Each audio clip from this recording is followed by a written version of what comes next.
Երևանդ ընտրությունները մոտենում են եւ այս ընտրությունները ըստ էության աշխարհակահաղական ընտրություններ են։ Ընդհանրապես աշխարհում այնպիսի իրավիճակ է, որ ցանկացած մեծ ու փոքր երկրում ցանկացած ընտրություն բերում է աշխարհակահաղական փոփոխությունների, նույնիսկ Միացյալ Նահանգներում, նույնիսկ եվրոպական մեծ երկրներում դա աշխարհակահաղական նշանակություն ունի։ Հիմա Հայաստանում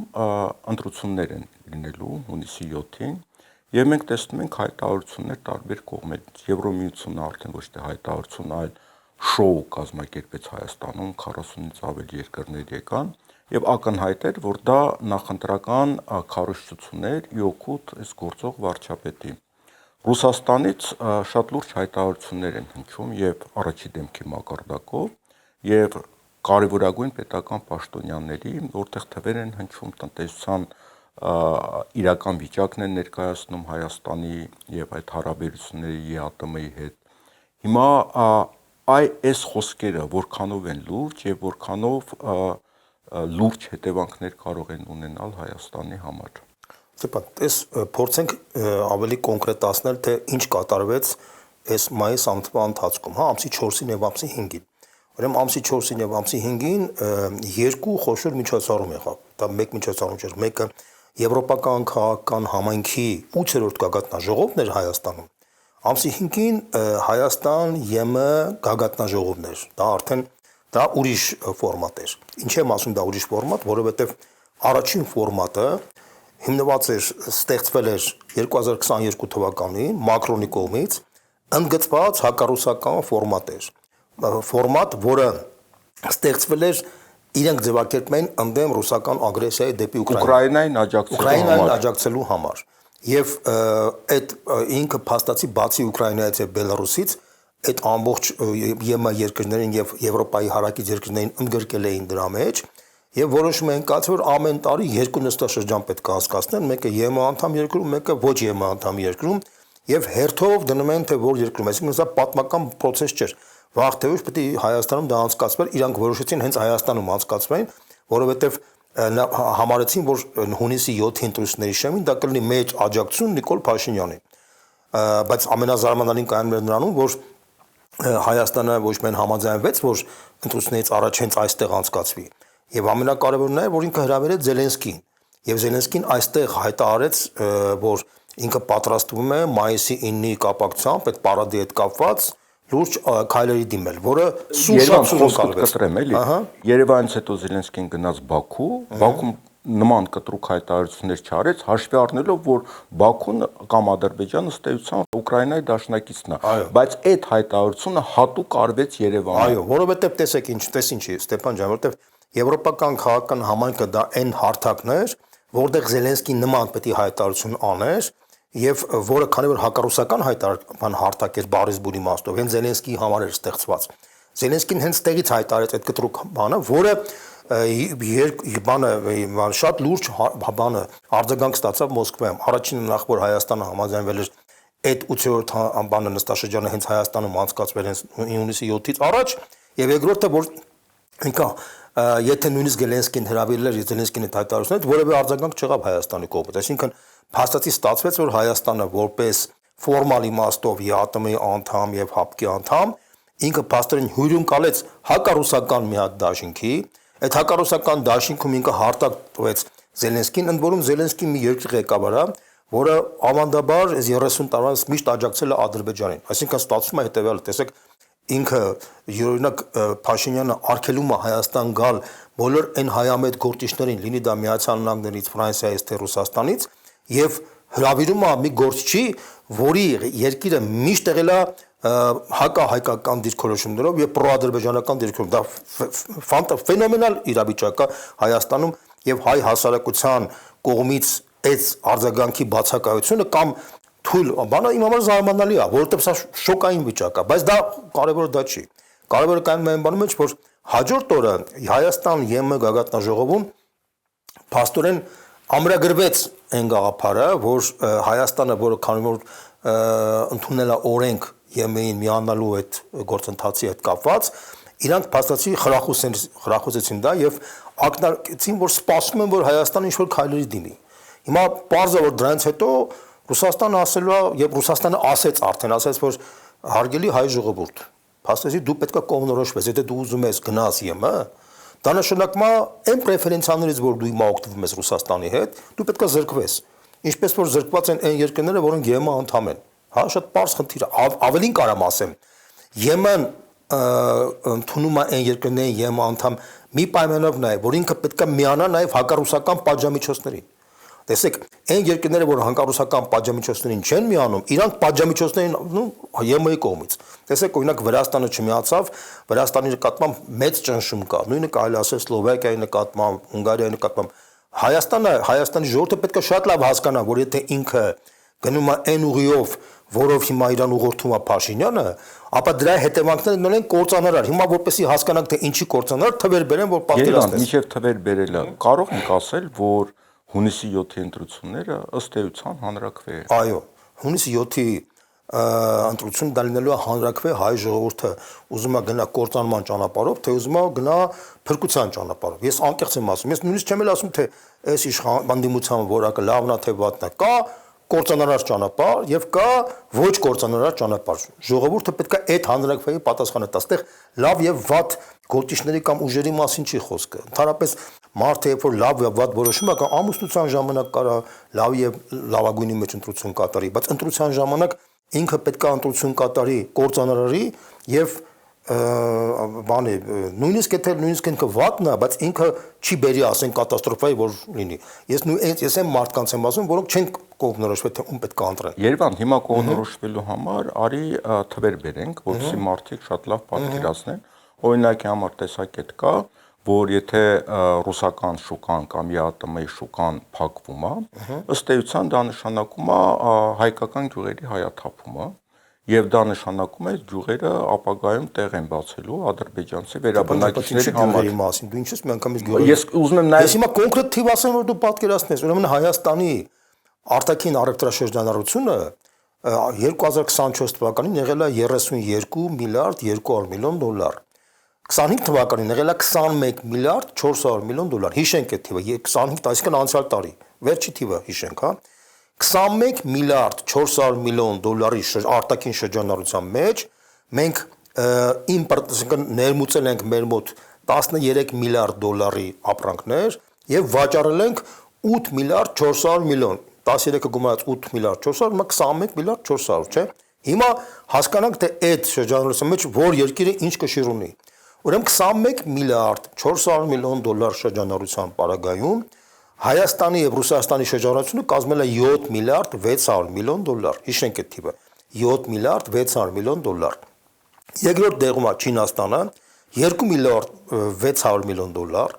Երրորդ տեղում է Եմեն, ԵՄ երկրները ընդհանուր առմամբ 2.5 միլիարդ դոլար։ Եվ վերջապես չորրորդ տեղում Էմիրատները 2.1 միլիարդ դոլար։ Հիմա տեսեք, միայն Ռուսաստանի շրջանառությունը ԵՄ բոլոր երկրների շրջանառությունից 3 անգամ ավելի մեծ է, 3 անգամ։ Բայց հիմա հաշվի առնենք հետևյալ գործոնը, որ Հայաստանի եւ Չինաստանի շրջանառության 2.6 միլիարդի մեջ Հայաստանը չունի այնքան պոտենցիալ, որ 2.6 միլիարդ դոլարի Չինաստանը առևտուր անի։ Այդ առևտրի առյուծի բաժինը այլի նույն ռուսական, այսպես ասած, էքսպորտի եւ ռեէքսպորտի ապրանքներն են։ Նույնը կարելի ասել Էմիրատների մասին, Էմիրատների 2.1 միլիարդ դոլարի մեջ նույնն է։ Այսինքն պաշտոնական տվյալներով Ռուսաստանի կշիռը, Ռուսաստանի չափը այդ առևտրաշրջանառության մեջ 35% է, Ռուսաստանի, ԵՄ-ի, Չինաստանի եւ Պարսկաստանի 768 միլիոն է։ Իր այդ միասին կազմում 61%, 61%։ ԵՄ-ի կշիռը ընդամենը 11% է։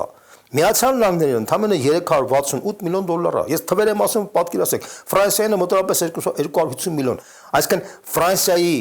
առևտրաշրջանառությունը Ռուսաստանի հետ համատած 30 անգամ տարբերվում է։ 30 անգամ Ռուսաստանի հետ մենք ավելի շատ ենք ինտեգրված, քան Ֆրանսիայի հետ։ Հասկանում եք, եւ 3 անգամ ավելի շատ, քան ԵՄ-ի հետ։ Ընդ որում ԵՄ-ի պրոպորցիան սարսափելի է, այսինքն մենք հիմնականում այնտեղ իմպորտի խնդիր ենք, մենք բան չենք ծախում։ Իսկ Ռուսաստանի հետ մենք 3 միլիարդի ապրանքի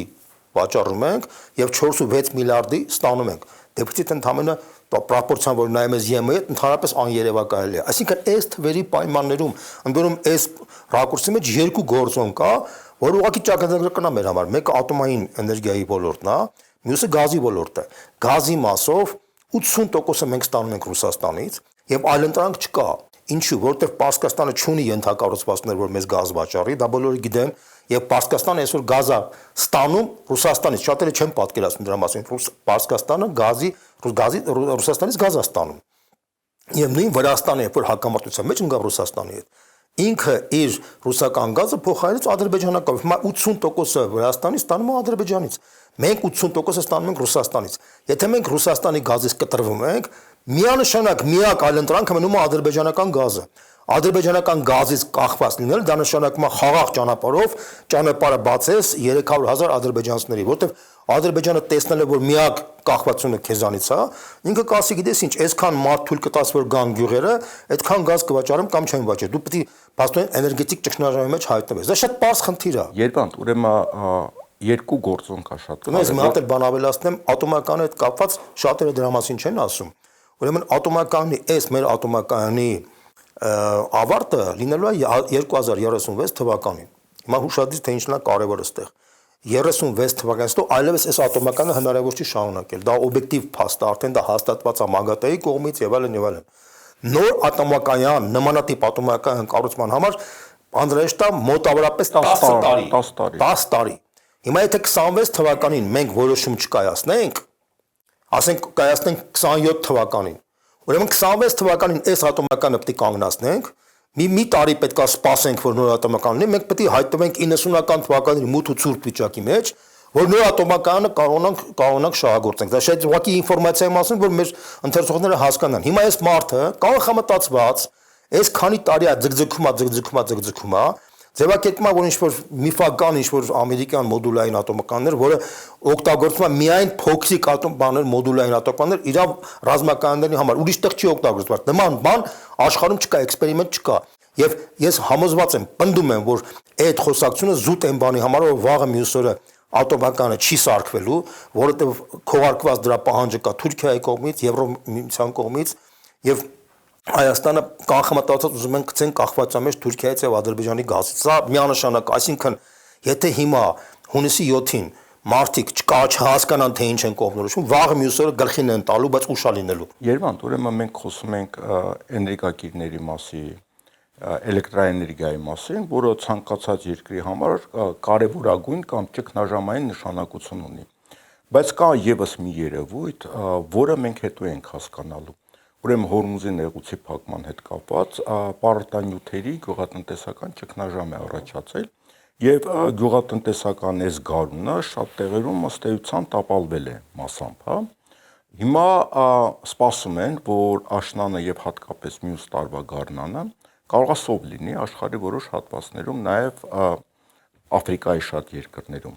Հիմա հարց է առաջանում. մեր բարենային անվտանգությունը ում հետ է պայմանավորված, որտեղից ենք մենք ստանում։ Ուրեմն 10-ին հարցազրույց է տվել Ռուսաստանի արտգործնախարարության 4-րդ վարչության պետը Կալուգին, որ SNG-ի ԱՊՀ երկրների հարցերով է զբաղված։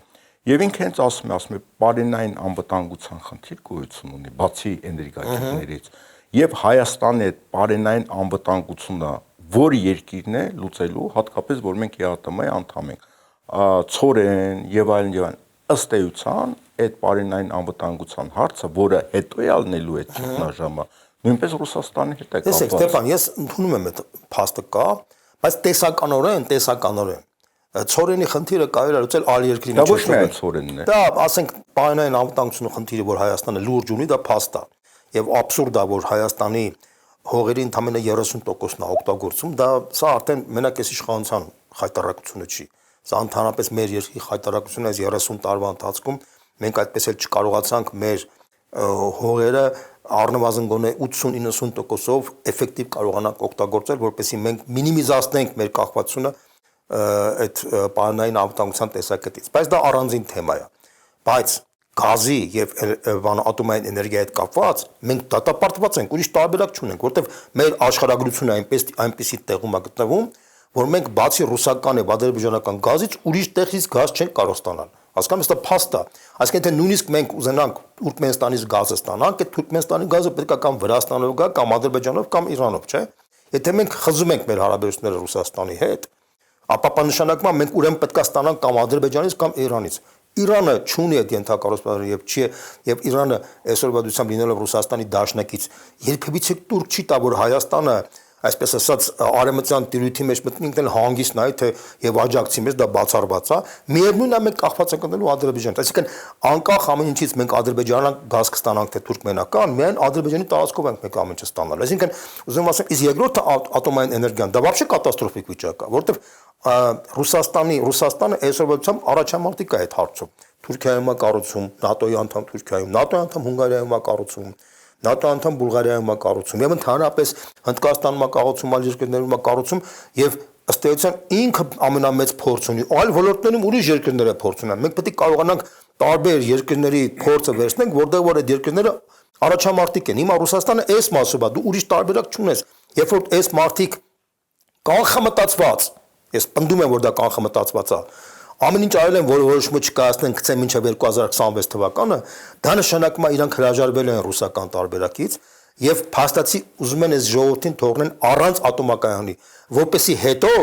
ադրբեջանցիների վերադարձը երաշխավորված դարձնեն որպեսի ժողովրդին ասեն կամ դու պետք է մնաս 90-ականների էներգետիկ ճգնաժամի մեջ կամ պետք է ադրբեջանցիները գան այդ ժամանակ արդեն ժողովուրդը ստիպված կասի թող ադրբեջանցիները գան որ մենք չսառենք ես համոզված եմ որ այս իշխանությունը ծրագիր է իրականացնում ծրագրի իրականացման տրամաբանությամբ կանոնը նրանում որ Հայաստանը պետք է սարքեն հայ-ադրբեջանական պետություն որտեղ Նիկոլ Փաշինյանը որպես այսպես ասած ոչ նորմալ մակարդակի Հայաստանի քաղաքացի կարա երկար ժամանակ իշխի այսինքն այս մարդը այսինքն Ադրբեջանի փոխարքան միանշանակ իհարկե եւ պատահական չի ես ո՞նց եմ կրկնում այս մարդու լուման հայ ժողովրդի պատմության մեջ միայն եւ միայն դաժվար է որպես դավաճան որպես այդ դավաճանը ինքը մաքսի ինքը պետք է կամ ինքը այսպես ասած իրան ժողովուրդը վռնդի Հայաստանից կամ ինքը պետք է Հայաստանը նենց փոխի որպեսի այդ դավաճանի դեղը դառնա այսպես ասած ընդունելի կերպար ուրեմն այս գործող վարչապետը իր նախընտրական ծրագիրը կառուցել է հետեւյալ թեզի վրա որ եթե ես չլինեմ կլինի պատերազմ եւ նույնպես ամիս է նշում այսինքն հիշեցնելով 20 թվականի պատերազմը որ սեպտեմբերին կլինի պատերազմ այսինքն շանտաժի է ենթարկվում բայց հիմա այդ հայտարարությունները հնչում են արդեն Ադրբեջանից Ալիևի մակարդակով Բայրամովի մակարդակով իրենք ինչ են ասում եթե հայ ժողովուրդը սխալ ընտրություն կատարի այսինքն իրենք են որոշում ճիշտ ընտրությունը դա կարող է բարդացնել Հայաստանի վիճակը եւ կգան ռևանշիստները հիմա խնդիրը ինչի մեջ է Ուրեմն մենք գիտենք Ադրբեջանի եւ Ռուսաստանի հարաբերությունները հատկապես այս վերջերս շատ լարված էին։ Հիմա Ադրբեջանը եւ Ռուսաստան նոր ծրագրեր են սկսում հյուսիս-հարավ ճանապարհի բացման համար, որը ստրատեգիական նշանակություն ունի ամբողջ աշխարհի համար, այսինքն Իրան, Ռուսաստան միացնում են Ադրբեջանով եւ ասենք դա կարևոր դեր ունի նաեւ Հնդկական օվկիանոս եւ այլ Ռուսաստանից գուցե նաեւ այլ տեղեր։ Հիմա Ադրբեջանը ճկուն քաղաքականություն է վարում, ըստ էության ինքը թույլ է տալի Ռուսաստանի այդ ճանապարհը սարքի հյուսիս-հարավը, այդ դեպքում Ադրբեջանը կարող է ինչպես 19 թվականին ցույց տալ, որ նայեք Հայաստանում ինչ դեստրուկտիվ իշխանություն է եկել, ես ձեզ ճանապարհ եմ տալի, դիմացը ինձ ինչ պետք է տա եւ գուցե դիմացը Հայաստանից ինչ որ բան պետք է տա։ Ստեփան, ես ուղղակի որպեսի ավելացնեմ քո ասացին, ուրեմն Մակրոնի այցի հետ կապված Շատերը լավ չհասկացան թե ինչի հայտարարեց, որ այս 4000 զինվորին կանենք փոխարինենք ֆրանսիական զինվորներով։ Ուրեմն Հայաստանում միգուցե շատերը չեն նկատել, որ Մակրոնը ապրիլի վերջին գնացել էր Աթենք եւ դուք գիտեք, որ 21 թվականին Ֆրանսիան Հունաստանի հետ կնքեց մի փոխօգնության մեծ համաձայնագիր, որտեղ փաստացի նշվեց, որ Ֆրանսիան կաջակցի Հունաստանին, եթե Հունաստանը հայտնվի մի հատ մեծ կոնֆլիկտի մեջ, ակնհայտ ենթադրում էր Թուրքիայի հետ։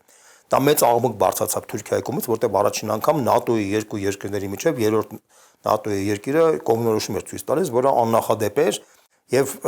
Թուրքիան համարեց, որ Մակրոնի քաղաքականությունը պրովոկացիոն բնույթ է կրում, բայց այս անգամ արդեն ապրիլի վերջին ինքը հայտարարեց, որ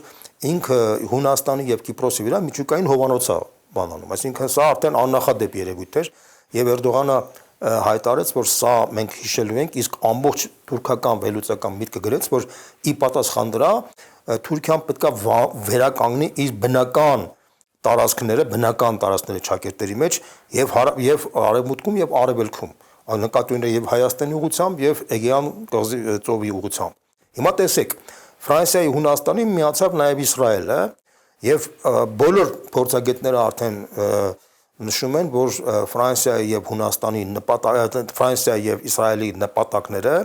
Հունաստանին դարձնել մի երկիր Թուրքիայի դեմ, այնպես ինչպես որ Ուկրաինային դարձնել Ռուսաստանի դեմ։ Երևան, ուրեմն Հունաստանը ասեմ դու շարունակի, աննախադեպ ռազմական ծրագրեր են անում, շուտով մյուս տարի սկսելու են ստանալ արդեն F-36-երը եւ նաեւ հակաօդային պաշտպանության լուրջ ծրագրեր, նաեւ հարձակվողական, նաեւ ռազմական նավերի, այսինքն Հունաստանը հայտարարել է, որ մոտակա տարիներին իրենք լինելու են ամենառազմականացված երկրներից մեկը Եվրոպայում։ Միացյալ Նահանգների հրեական եւ հունական շրջանակների Իսրայելի եւ Ֆրանսիայի ծրագրերն են։ Հիմա տես։ Մակրոնը որ հայտարարեց Երևանում, այս բանը որ հայտարարեց, ինքը անուղղակիորեն թուրքերը հասկացան, որ մենք հասկացանք, որ Հայաստանին ուզում են ներկայացնել այդ կոալիցիայի մեջ։ Հիմա իրանք ասում են, քանի որ թույլ օղակը դառնում է Հայաստանը ստեղ, ինչի, որտեվ Հայաստանը այս քայլով խզում է իր հարաբերությունները Ռուսաստանի հետ, փաստացի խզում է հարաբերությունները Իրանի հետ, Ֆրանսիան ստեղ զերական դեր է կատարում, որտեղ բան չկա, հա, այսինքն ինքը լեգիտիմ հիմք է տալիս, որպեսզի մենք ընդլայնենք մեր սահմանները Հայաստանի հաշվին։ Եվ սա հիմա դրա համար իրանք ասում են, մենք պետք է սպասենք Ռուսաստանի արձագանքին։ Եթե Ռուսաստանը հայտարարի, որտեղ այս երկիրը Հայաստանի Հանրապետությունը հիմնվել է ռուս-թուրքական պայմանագրի համաձայն 21 թվականի այս տարածքով։ Սա Ռուսաստանի եւ Թուրքիայի համաձայնությամբ է։ Եթե Ռուսաստանը ըստ էության հայտարարում է, որ ես այլևս կապ չունեմ այս տարածքի հետ, այդ պայմանագրի հետ, դա նշանակում է ինքը ճանապարհ է բացում Թուրքիայի համար։ Իսկ Ֆրանսիան ստեղ փաստորեն սադրիչի դեր է կատարում, Նիկոլ Փաշինյանը սադրիչի դեր է կատարում Հայաստանում։ Այս մարդիկ պարզապես ուզում են Հայաստանին սկուտեղի վրա դնեն ցեղասպանության համար երկրորդ անգամ, որ Թուրքիային մեղադրեն։ Որ հետո Թուրքիային կամ ուրիշներին մեղադրեն։ Սա նույնպես եմ կրկնում, սա աննախադեպ մի հատ կեղտոտ process է, որի համար կարծում եմ, որ իշխանապողությունը այս մարդկանց չի կարելի չպատժել այլ, որովհետեւ այս մարդկանց պահվածքն ու գործողությունը աննախադեպ թշնամական, ես չեմ ասում դավաճան, թշնամական գործունեությունը հայ ժողովրդի եւ Հայաստանի նկատմամբ։ Պատահական չէր, որ Մակրոնի գնալուց հետո արդեն օրերս արդեն հայտարարվեց, որ ֆրանսիական հրետանին Սեզարները արդեն մատակարարում են Հայաստան։ Այսինքն սա եւս ակտ է, որ իրենք սադրում են, հա, նույն Թուրքիայում։ Սա պարզ սադրանք է, ուրիշ բան չեմ կարող ասեմ։ Պարզ սադրանք։ Ես նույնպես եմ կրկնում, մեր ժողովուրդը, Ստեփան, եթե ճիշտ կողմնորոշում չեղավ, այս ժողովուրդը գնալու է դեպի գերեզման։ Բայց ես մի բան կարամ ասեմ, այդ նոր ցեղասպանության հետ կապված գլխավոր եւ թիվ 1 պատասխանատուն պետք է լինի այս քաղաքական վերնախավը, այս իշխող քաղաքական վերնախավը, բայց նաեւ պետք է ժողովուրդն հասկանա, որ մեղքի մեծ բաժին նաեւ իր մեջ պետք է լինի, որ ինքն է